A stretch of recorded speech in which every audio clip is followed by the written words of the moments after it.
नोरमा group, जो सोचता है वो करता है। आपके अपने सपनों का आशियाना। नीतीश कुमार के फैसले को लेकर के एक बार फिर से बिहार के राजनीतिक गलियारे में कानाफूसी शुरू हो चुकी है। आपको बता दें कि करीब 9 महीने के बाद नीतीश कुमार ने एनडीए की एक बैठक बुलाई थी और एनडीए की बैठक में जो बातें होनी चाहिए थी वो नीतीश कुमार के स्तर से की गई, लेकिन बहुत सारी ऐसी बातें हैं जिसकी चर्चा हो ही नहीं पाई। इसका सीधा मतलब था कि नीतीश कुमार अपने हिसाब से वो देखना चाहते थे कि क्या कुछ भारतीय जनता पार्टी कर रही है, क्योंकि अन्य घटक दलों के साथ बहुत ज़्यादा हिल हुज्जत की नौबत नहीं आने वाली है। आपको बता दें कि 2025 के विधानसभा चुनाव से संबंधित बातचीत के लिए ये बुलाई गई इस बैठक के मायने क्या थे और 4 सीटों में उपचुनाव जो हो रहे हैं उसको लेकर के क्या रणनीतियाँ बनाई गई। आपको बता दें कि इस सब परिस्थितियों को देखते हुए नीतीश कुमार की बुलाई गई इस बैठक में कहीं ना कहीं भारतीय जनता पार्टी को एक बार फिर से परखना और जांचना था। भारतीय जनता पार्टी अपने हिंदुत्व के एजेंडे की धार को और तेज करने लगी है और इस बात को लेकर के नीतीश कुमार और उनकी पार्टी में कहीं ना कहीं मामला दो तरफा हो गया है। एक तरफ भारतीय जनता पार्टी का साथ और समर्थन करने वाले लोग हैं, तो दूसरी तरफ सांप्रदायिक सौहार्द बिगाड़ने की बात लेकर के जो सेकुलर मिजाज के लोग हैं वो आवाज़ उठा रहे हैं। चाहे एनडीए को मुस्लिम वोट मिले या न मिले, जदयू का यह कहना है कि ये अपने आप में विरोधाभास जैसी बातें हैं, क्योंकि भाजपा अभी से संकेत दे रही है कि वह कट्टर हिंदुत्ववादी वाली हवा के साथ इस बार मैदान में उतरेगी। भाजपा के सांसद और केंद्रीय मंत्री गिरिराज सिंह को लेकर के हिंदू स्वाभिमान यात्रा जो निकाल रहे हैं, बंटोगे तो कटोगे जैसे नारे दे रहे हैं, तो ऐसी स्थिति में नीतीश कुमार के लिए ये सहज नहीं है। और इतना ही नहीं, नीतीश कुमार के लिए और भी बहुत कुछ सहज नहीं है। सहज तो ये भी नहीं है कि नीतीश कुमार के होते हुए भारतीय जनता पार्टी के नेता या उनके मंत्रिमंडल के लोग अपने से फैसला लें। सांप्रदायिक सद्भावना बना करके रखने के लिए नीतीश कुमार को जाना जाता है। पड़ोसी राज्य झारखंड में चुनाव हो रहे हैं और बिहार झारखंड को बहुत ज़्यादा प्रभावित करता है। ऐसी स्थिति में एक स्पष्ट संदेश नीतीश कुमार की तरफ से था। 220 का लक्ष्य देने के साथ साथ नीतीश कुमार ने एक संदेश भी भारतीय जनता पार्टी को दिया है कि वो अगर नीतीश कुमार के एजेंडे से इधर उधर हुई तो बहुत मुश्किल होगी। एक बार फिर से बंटोगे तो कटोगे जैसे नारे बिहार में नहीं चलने वाले हैं, ये नीतीश कुमार ने साफ साफ कह दिया है। हालांकि उस बैठक में गिरिराज सिंह भी मौजूद थे, लेकिन गिरिराज सिंह को इस विषय पर बहुत कुछ नहीं कहा गया, न उनसे इस पर सवाल पूछे गए। अब सीधी तौर पे जनता दल यूनाइटेड से विपक्ष भी और बिहार की जनता भी जो सेकुलर मिजाज की है वो पूछ रही है कि आखिर नीतीश कुमार का स्टैंड क्या है। नीतीश कुमार अपना स्टैंड क्लियर करें और अगर वो भारतीय जनता पार्टी के रास्ते पर ही चलेंगे, भारतीय जनता पार्टी की तरह ही करेंगे, तो वो खुल करके सामने आए। इस बात को लेकर के लालू प्रसाद ने भी बात कही थी। अब जो वर्तमान परिस्थिति बनी है उसमें कहीं ना कहीं 2013 से लेकर के अब तक की जो कहानी है वो आपके सामने निश्चित रूप से चलनी शुरू हो चुकी होगी। 2013 में सांप्रदायिकता और नरेंद्र मोदी के क्रियाकलाप जो गुजरात में थे उसको लेकर के नीतीश कुमार अलग हुए थे। हालांकि राष्ट्रीय जनता दल के साथ 2015 का चुनाव लड़ने के बाद वो लंबे समय तक नहीं रुक पाए, 2017 में वापस चले गए। वहीं 2020 में भारतीय जनता पार्टी के साथ चुनाव लड़ करके 2022 में वो भारतीय जनता पार्टी से एक बार फिर चले गए थे और मामला इसी तरह का कुछ बताया गया था।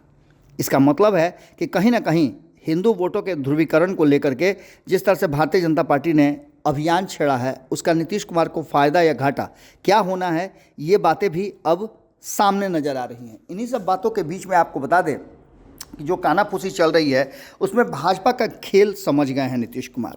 तो नीतीश कुमार करेंगे क्या? लगातार नीतीश कुमार भारतीय जनता पार्टी से इसी मुद्दे पर अलग विचारधारा रखते हैं। एनडीए का स्वरूप भले ही नीतीश कुमार के साथ चल रहा हो, कई पार्टियों का गठजोड़ हो, लेकिन एजेंडा तो बाकी के लोगों का चलता है। भारतीय जनता पार्टी डोमिनेट नहीं कर पाती है। पिछले 2 सालों से या कहा जाए तो पिछले 2 चुनाव से एनडीए का स्वरूप नज़र नहीं आ रहा है। एनडीए के स्वरूप नीतीश कुमार के सामने नज़र आते थे, लेकिन 2014 के बाद एनडीए का कोई स्वरूप नज़र नहीं आया है और ना ही एनडीए की संयुक्त बैठकें होती हैं। नीतीश कुमार ने बैठक करके ये बात एक बार फिर से एहसास कराया है कि नीतीश कुमार अभी भी प्रभाव में हैं। 2025 के चुनाव को लेकर के नीतीश कुमार को ये फैसला लेना है कि नीतीश कुमार किस मिजाज के साथ और किस तरह से आने वाले चुनाव में उतरेंगे, क्योंकि एक तरफ जहाँ सेकुलरिज्म को लेकर के बिहार में हमेशा से चर्चाएं होती हैं, प्रशांत किशोर से लेकर के एआईएमआईएम तक, और उसके साथ साथ एनडीए के कई घटक दल हैं भारतीय जनता पार्टी को छोड़कर, वो भी सेकुलर मिजाज की बात करते हैं। चाहे वो चिराग पासवान की बात कर लें, जीतन राम मांझी की बात कर लें या उपेंद्र कुशवाहा की बात कर लें, ये सभी कहीं से भी हिंदुत्व के हार्डकोर धारे पर नहीं चल सकते हैं। इन सभी बातों को लेकर के जो वर्तमान परिस्थितियां बनी हैं उसमें नीतीश कुमार 43 सीटों पे आकर के अटक गए थे और उन्हें अपनी स्थिति को बेहतर करनी है। 2025 में 2010 वाले परिणाम को दोहराने की बात बार बार कहते हैं नीतीश कुमार। 243 वाली विधानसभा की सीट पर 206 सीटें लोकसभा में 206 सीटें जीत करके आए थे और इस सभी बातों को लेकर के 2010 वाली स्थिति को दोहराने की बात की जा रही है। 2014 में जिस तरह की स्थिति हुई थी उससे नीतीश कुमार अलग हुए थे और 2024 में एक बार फिर से साथ मिलकर के चुनाव लड़े। 2019 में भी भारतीय जनता पार्टी के साथ चुनाव लड़े, लेकिन ये सभी चुनाव नीतीश कुमार की शर्तों पर बिहार में लड़ा गया था। इस बार कुछ अलग बात कहानी नज़र आ रही है। नीतीश कुमार को ये भी देखना है कि आने वाले 2025 के चुनाव में उनके लिए फ़ायदेमंद क्या होता है और अस्थाई क्या होता है। कहीं ना कहीं नीतीश कुमार को हिंदुत्व वाले एजेंडे से घाटा जरूर झेलना पड़ेगा और यही कारण है कि नीतीश कुमार ने लक्ष्य तो निर्धारित कर दिया, लेकिन किसके साथ ये लक्ष्य पूरा करेंगे ये निर्धारित नहीं किया है। यानी ऐसा भी हो सकता है कि 2025 के चुनाव से पहले एनडीए समाप्त भी हो सकता है। एनडीए समाप्त हुआ तो आप समझ सकते हैं कि किस तरह के माहौल बिहार में बनेंगे। त्रिकोणीय मुकाबला तो पहले से ही है, अब देखना होगा कि नीतीश कुमार के एनडीए से बाहर होने के बाद कौन कौन उनके साथ आता है और कौन कौन नहीं आता है। खास करके उनके जो पुराने करीबी लोग हैं वो पार्टियां बना करके बिहार में चुनावी प्रक्रिया का हिस्सा बनने जा रहे हैं। ऐसी स्थिति में भारतीय जनता पार्टी को ऐसा लगता है कि अभी नीतीश कुमार का गुस्सा अगर हुआ तो भारतीय जनता पार्टी को घाटे का सौदा हो सकता है। ऐसी स्थिति में भारतीय जनता पार्टी नीतीश कुमार को हर हाल में एनडीए में बने रहना चाहती है और इन सब के साथ साथ वो हिंदुत्व का एजेंडा भी नहीं छोड़ना चाहती है। जेपी नड्डा का बिहार आगमन इसी उद्देश्य को लेकर के कहा यह जा रहा है कि नरेंद्र मोदी चिंता में हैं और उस चिंता का निवारण करने के लिए, उस चिंता को दूर करने के लिए जेपी नड्डा को मैदान में उतारा गया है। अब देखना दिलचस्प होगा कि क्या कुछ निकल करके सामने आता है। जुड़े रहिएगा भारत लाइव के साथ। कानाफूसी शुरू है और इसी बीच में बिहार में 4 सीटों के उपचुनाव भी हैं, पर्व भी है और ऐसे में भारतीय जनता पार्टी किस तरह से हिंदुत्व भावनाओं को उठाती है। हालांकि छठ जैसे हिंदू महापर्व को लेकर के भारतीय जनता पार्टी का बिहार पर फोकस करना और जेपी नड्डा को छठ में भेजना, छठ घाट पर उनका निरीक्षण करना, लोगों से मिलना, अभिवादन करना, ये कहानी क्या कह रहा है आप अच्छी तरह समझते हैं। कमेंट बॉक्स में अपनी राय जरूर लिखिएगा। बहुत बहुत धन्यवाद। नमस्कार।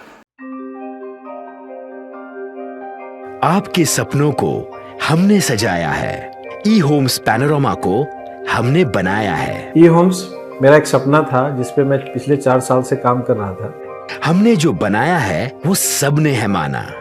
ई होम्स पैनोरामा में हो आपका भी आशियाना।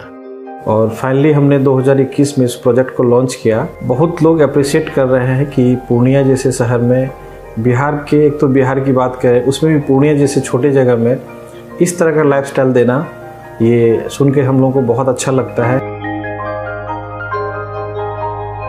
ई होम्स में हमने कुछ और भी किया है, जैसे हम जिस जगह में रह रहे हैं हमारे फैमिली सिक्योर हो, उनको सिक्योरिटी का ध्यान में रखा है।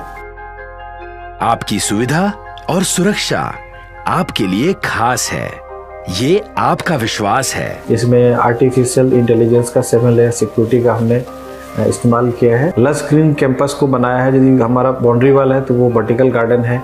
ये जितनी भी फैसिलिटी होता है एक इंटरनेशनल टाउनशिप में ई होम्स है, ये हम लोग विश्वास नहीं कर पा रहे हैं। जो भी हमारे मित्र, दोस्त या जो भी हमारे बाहर के बाहर आते हैं तो हम लोगों को बहुत अच्छा सुनने को मिलता है और बहुत अच्छा क्रेडिट मिल रहा है। वो सारा हमने सिर्फ एक बिल्डिंग नहीं बनाया, हमने एक बहुत अच्छा लाइफस्टाइल दिया ई होम्स में और मेरा एक सपना था जिसको मैं आज फुलफिल होते हुए देख पा रहा हूँ। ये आपका आवास है। ई होम्स पैनोरामा में अब आपका निवास है। E Homes Panorama, luxurious lifestyle redefined. Panorama group, जो सोचता है वो करता है। अगर ये वीडियो पसंद आई और वह बिहार के राजनीति और बिहारियत से सरोकार रखेनी तो सब्सक्राइब बटन दबा के चैनल के सब्सक्राइब कर ली। ओजे एगो घंटी बा, ओकरा बटन दबा देला से कुल सटीक और मारक खबर रुआ मुफ्त में मिल जाई। अगर रुआ पत्रकारिता के हमनी के नया प्रयोग में सहयोग कर चाहतानी तो ज्वाइन बटन दबा दी। पेटीएम नंबर नोट कर ली 9386816700। धन्यवाद।